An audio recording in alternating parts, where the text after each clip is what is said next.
South India cop association general secretary Velpuri Srinivasarao గారు ఉన్నారు. ఒకసారి వారితో మాట్లాడదాం. ముఖ్యమంత్రి రాజీనామా చేయాలి, రేవంత్ రెడ్డి రాజీనామా చేయాలి, బీసీలు తప్పుల తడకగా లెక్కలు చేయించారంటూ కూడా ఒక లేఖ కూడా వీరు అధిష్టానానికి లేఖ రాయడం కూడా జరిగింది. సో ఒక్కసారి వారితో మాట్లాడించే ప్రయత్నం చేద్దాం. చెప్పండి, మీ డిమాండ్ ఏందన్నా? మీరు ముఖ్యమంత్రి రేవంత్ రెడ్డి రాజీనామా చేయాలంటూ కూడా లేఖ కూడా రాశారు. స్వాతంత్రం వచ్చిన తర్వాత ఈ 78 సంవత్సరాల్లో కంబైన్ ఆంధ్రప్రదేశ్లో బీసీలకి ఒక్కసారి కూడా ముఖ్యమంత్రి అవకాశం లేదు. కానీ ఈ 78 సంవత్సరాల నుంచి బీసీలను కానీ దళితులను కానీ కేవలం ఓటర్లుగా బానిసలుగా చూస్తున్నారు. మరి రాహుల్ గాంధీ గారు మేము సామాజిక న్యాయం కాపాడుతాం, మేము అదేవిధంగా అన్ని వర్గాలను సమానంగా చూస్తామని చెప్పేసి మా పార్లమెంట్కి కూడా కాన్స్టిట్యూషన్ తీసుకుని వెళ్తూ ఉంటారు. కానీ ప్రాక్టికల్గా చూస్తే తెలుగు రాష్ట్రాల్లో కేవలం 4-5 కుటుంబాలకే ముఖ్యమంత్రి పదవులు ఇచ్చి ఇతర వర్గాలను అందరినీ కూడా అణచివేసేస్తున్నారు. మరి ఈరోజు మీరు కులగణన చేశారు. కులగణనలో చాలా స్పష్టంగా ప్రభుత్వమే చెబుతుంది 50% బీసీలు ఉన్నారు, 18% ఎస్సీస్ ఉన్నారని చెప్తున్నారు. మరి అలాంటి పరిస్థితుల్లో మీరు ఇప్పటికైనా కూడా మీరు 2%, 3%, 1% ఉన్నవాళ్ళు పరిపాలించారు కాబట్టి 78 సంవత్సరాలు. ఇప్పటికైనా కూడా ప్రజాస్వామ్యబద్ధంగా సామాజిక న్యాయాన్ని కాపాడాలి. సామాజిక న్యాయాన్ని మీరు సమాజ్ చేశారు.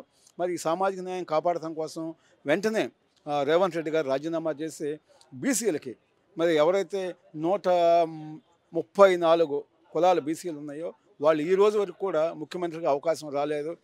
తెలంగాణలో 243 మొత్తం కులాలు ఉంటే ఈ 243 కులాల్లో 240 కులాలకి ఇవాళ ముఖ్యమంత్రి అనేది అందని రాక్షగా ఉంది.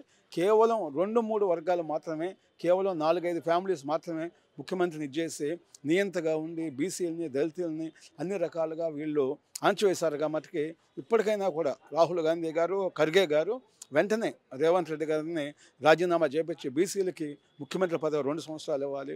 అదేవిధంగా 2 సంవత్సరాలు దళితులకు 18% ఉన్నటువంటి దళితులకి 2 సంవత్సరాలు ముఖ్యమంత్రి పదవి ఇచ్చి మరి ఉప ముఖ్యమంత్రి పదవి 10% ఉన్నటువంటి ఎస్టీలకి ఇవ్వాలని డిమాండ్ చేస్తున్నాము.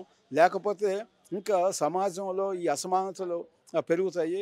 మరి కేవలం కొన్ని వర్గాలే వేల కోట్లు, లక్షల కోట్లు స్థాయికి వెళ్తున్నారు. మరి కొన్ని వర్గాలు ఎవరైతే రాజకీయంగా అణచివేయబడ్డారో వాళ్ళందరూ కూడా చివరికి బెగ్గర్స్గా మారేటువంటి పరిస్థితి ఉంది. ప్రాజెక్టుల్లో కూడా వీళ్ళని కేవలం రోజువారీ కూలీలుగా చేసి మరి వేల కోట్లు, లక్షల కోట్ల కాంట్రాక్టులు ఎవరైతే రాజ్యాధికారంలో ఉన్నారో వాళ్ళు మాత్రమే తీసుకుని కాంట్రాక్టులు తీసుకుని దోపిడీ చేస్తున్నారు. ఇలాంటి వైఖరి కరెక్ట్ కాదు. కాంగ్రెస్ పార్టీకి ఏమాత్రం చిత్తశుద్ధి ఉన్నా మరి వెంటనే రేవంత్ రెడ్డి గారిని రాజీనామా చేపించి వెంటనే బీసీలకు ముఖ్యమంత్రి ఇవ్వాలి. ఇలాంటి తప్పులు చేయటం వల్లే నిన్న ఢిల్లీ ఎన్నికల్లో కూడా 70 అసెంబ్లీ స్థానాల్లో 67 స్థానాల్లో డిపాజిట్లు కోల్పోయారు. మరి ఇప్పటికైనా కూడా మరి కనువిప్పు కలగాలి. గుణపాఠంగా తీసుకుని కాంగ్రెస్ పార్టీ మరి తెలంగాణలో ముఖ్యంగా బీసీలకి అధికారం ఇవ్వాలి. అప్పుడే ఈ రాష్ట్రంలో అన్ని రకాలుగా అభివృద్ధి చెందుతుందని రాహుల్ గాంధీ గారు విజ్ఞప్తి చేస్తున్నారు. ఎందుకు రేవంత్ రెడ్డి ఎందుకు రాజీనామా చేయాలి? క్లియర్ కట్గా క్వశ్చన్. రేవంత్ రెడ్డి గారు ఇప్పుడు 1 సంవత్సరం ముఖ్యమంత్రి చేశారు. మరి ఏ వర్గాలైతే రాజ్యాధికారం కోసం ఎదురు చూస్తున్నాయో ఆ వర్గాలని అణచివేయటం అనేది కాంగ్రెస్ పార్టీకి ఏ రకంగా కూడా కరెక్ట్ కాదు. మాట్లాడితే కాంగ్రెస్ పార్టీ ఇంద్రం రాజ్యం అంటారు. ఇంద్రం రాజ్యం అంటే దళితుల కోసం, బీసీల కోసమే కాంగ్రెస్ పార్టీ పుట్టిందని చెబుతారు. కానీ స్వాతంత్రం వచ్చినాక ఈ 78 సంవత్సరాల్లో బీసీలని, దళితుల్ని అన్ని రకాలుగా అణచివేయబడటమే కాకుండా కేవలం సంవత్సరంన్నర దామోదర్ సంజయ్ గారు ముఖ్యమంత్రి ఉంటే ఆయన దించడానికి 100 కుట్రలు చేశారు. కేవలం 1 సంవత్సరంన్నర మాత్రమే దామోదర్ సంజయ్ గారు ఒక దళితుడు ఆంధ్రప్రదేశ్ కంబైన్ ఆంధ్రప్రదేశ్ ముఖ్యమంత్రిగా ఉన్నారు. ఆయన తెలుసడానికి 100 కుట్రలు చేశారు. మరి ఇలాంటి పరిస్థితి మనం రాష్ట్రంలో చూస్తున్నాము. ఏదేమైనా కూడా ఈ వైఖరి కాంగ్రెస్ పార్టీ పూర్తిగా పతనం అవటానికి అవకాశం ఉంది. ఇలాంటి తప్పుడు రిపోర్ట్లు, ఇలాంటి తప్పుడు గణన దీంట్లో కూడా 10% బీసీలను తగ్గించి దగ్గర 40 లక్షల మంది బీసీలను తగ్గించి మరి అదేవిధంగా ఓసీలని డబల్ చేశారు. ఇది ఏ విధంగా కూడా కరెక్ట్ కాదు. ఇలాంటి రిపోర్ట్లు కూడా మరి 50% మళ్ళీ ముస్లిమ్స్ని కలిపారు.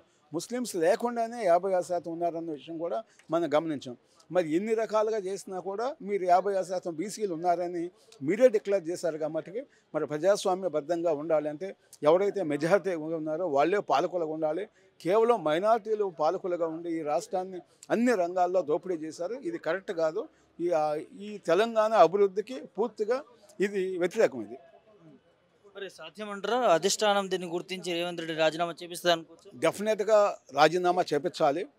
ఎందుకంటే మరి మనం చూసాం తెలంగాణలో జరుగుతున్నటువంటి అనేకమైనటువంటి లా అండ్ ఆర్డర్ ప్రాబ్లమ్స్లు కూడా జరుగుతున్నాయి. ప్రభుత్వం కూడా అన్ని రకాలుగా కూడా ఫెయిల్ అయిందని చెప్పాలి.